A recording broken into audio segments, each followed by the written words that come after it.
Returning to our top story now, to the violent protests in Victoria that resulted in 235 arrests and 10 injured police officers. Victoria Police had enforced a ring of steel around the CBD and halted public transport, but the rally was moved to Richmond. For more on this, Victoria's Shadow Minister for Police, Brad Batten, joins me live now. Thank you so much for your time. Firstly, you're a former police officer. What do you make of the violent scenes we saw today? Yeah, Anna, thank you very much. And I am a former police officer and had the privilege of serving Victoria Police for a while. What we saw today is the chaos that we're seeing on Melbourne streets, which was formerly the world's most livable city. And we're seeing frustration and confusion from people. But the violence today is something that no person in Victoria ever wants to see on Victorian streets. But I think people at home also who are watching this live as it was happening are feeling the frustration of being locked down in Victoria for so long.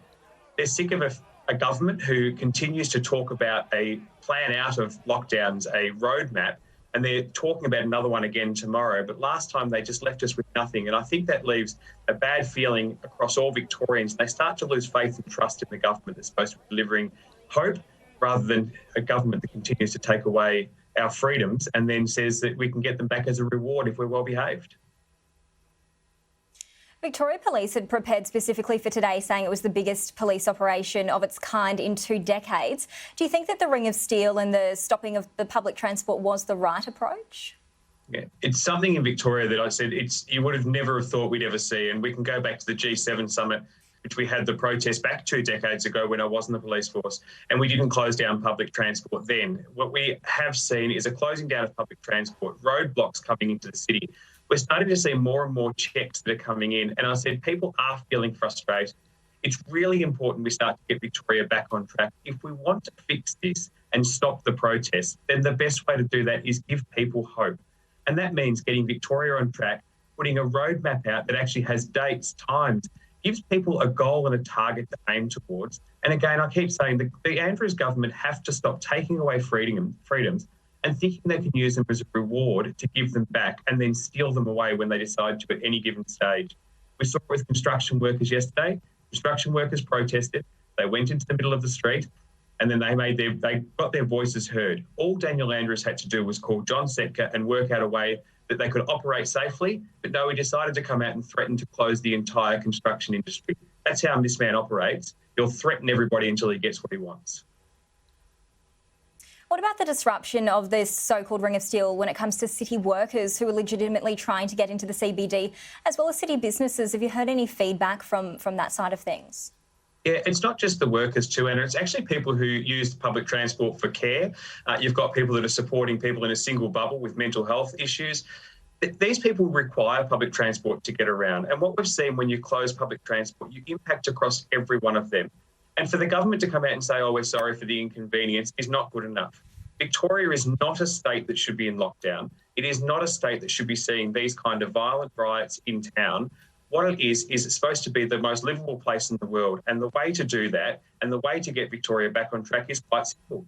Put a plan out, give people hope, stop using it as a penalty and a punishment continuously about their freedoms. All Victorians want is hope. They want to know their kids are going to go back to school. They want to know their jobs are safe.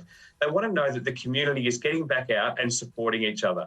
What we're seeing with these riots is just a disgrace in the city. We're putting Victoria Police, the hard-working men and women of Victoria Police, at risk. And I think we need to make sure that the government take responsibility. I can tell you no copper, and I can talk about this from myself, no police officer wants to be out there handing out fines for COVID or for not wearing a mask or for being in the wrong area. They want to do what they genuinely were there to and got their job for, and that's to protect Victorians. And they're putting them in a very awkward position. We need to return trust to the Victoria Police, and we need to make sure that the government is supporting them rather than putting them on the front line for positions that nobody supports. And I don't even believe many of the police would support the position they have to do at the moment. And just finally, and you have touched on it, but on an ongoing basis, can the Victorian government and Victoria Police continue to take measures like the ring of steel with talk about these protests continuing? No, you can't keep talking about it. You've got to start to talk about hope. And I think if the government starts to do what is right, and that is getting Victoria on track and making sure that we have a plan where people know their kids are going to go back to school, where they know that they can get assistance for mental health issues, where they know their jobs are safe, the economy is going to get going again, small businesses, entertainment can get back to normal. When people believe that is starting to happen, these riots and these protests just simply won't happen. And that's the only option the government has. Tomorrow, Daniel Andrews has a responsibility to all Victorians, and that is he has to come out with this promised roadmap. It has to be deliverable, and he has to make sure he sticks by it, because we've seen so many different roadmaps, so many different dates, times and targets that people have lost faith. So tomorrow's roadmap must open schools, must open entertainment industries, and must make sure we're getting back to the Victoria that we know and love. And if he doesn't do that, he should be held responsible for the continued protests that will happen, because we don't need a ring of steel and we don't need public transport shut down. We just need hope so Victorians can get back on with what they love doing, and that's making Victoria the best place in the world to live. We'll leave it there. Thank you so much for your time, Brad Batten, Victoria Shadow Police Minister. Thank you.